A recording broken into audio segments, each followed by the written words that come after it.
In large despite her smiles here, NASA's Commercial Crew Program Manager has concerns about schedules for Boeing and SpaceX. Publicly, both Boeing and SpaceX maintain that they will fly demonstration missions by the end of this year that carry astronauts to the International Space Station. This would put them on course to become certified for operational missions to the station in early 2019, to ensure NASA's access to the orbiting laboratory. On Wednesday, during a congressional hearing, representatives from both companies reiterated this position. "We have high confidence in our plan," Boeing's Commercial Crew Program Manager, John Mulholland, said. SpaceX Vice President Hans Koenigsmann said his company would be ready, too. However, their testimony before the U.S. House Subcommittee on Space was undercut by the release of a report Wednesday by the U.S. Government Accountability Office. The lead author of the report, Christina Chaplin, told Congress during the same hearing that she anticipated these certification dates would be much later.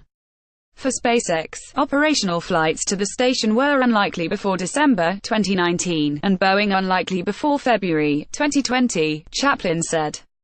This is a problem for NASA, which has the capacity to purchase rides on the Russian Soyuz vehicle through September 2019, but thereafter has limited options. Delays and uncertain final certification dates raise questions about whether the United States will have uninterrupted access to the International Space Station beyond 2019, the report states. Beyond the sparks during the hearing, in which members of Congress expressed some justifiable frustration after having been informed of the new delays, the report makes for interesting reading. Indeed, its estimate of certification delays appears to rely almost entirely on information from NASA's Commercial Crew Program Manager, Kathy Lueders.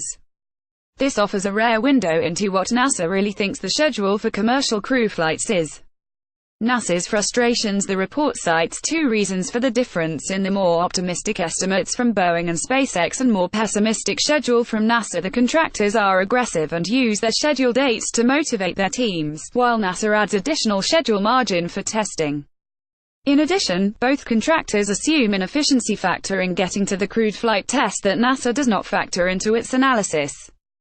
Then, there is this nugget in the report that gives us some insight into how NASA and Lueders really feel about the contractors. The program manager added, however, that she relies on her prior experience for a better sense of schedule timeframes as opposed to relying on the contractors' schedules.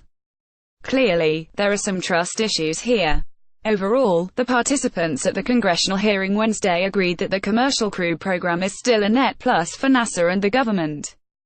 The space agency will eventually get crew services for less than it would have cost the government to develop them itself, and this federal investment will help U.S. companies increase their already vibrant commercial activity in low Earth orbit. However, the patience of lawmakers appears to be wearing thin with the ongoing delays. Both companies are making progress, but certainly not at the rate that was expected, and not without significant challenges to safety and reliability, the chairman of the subcommittee, Texas Republican Brian Babin, said in his opening statement. In order to remedy these problems, NASA may seek additional funding or accept significant risks. Neither of those options is viable.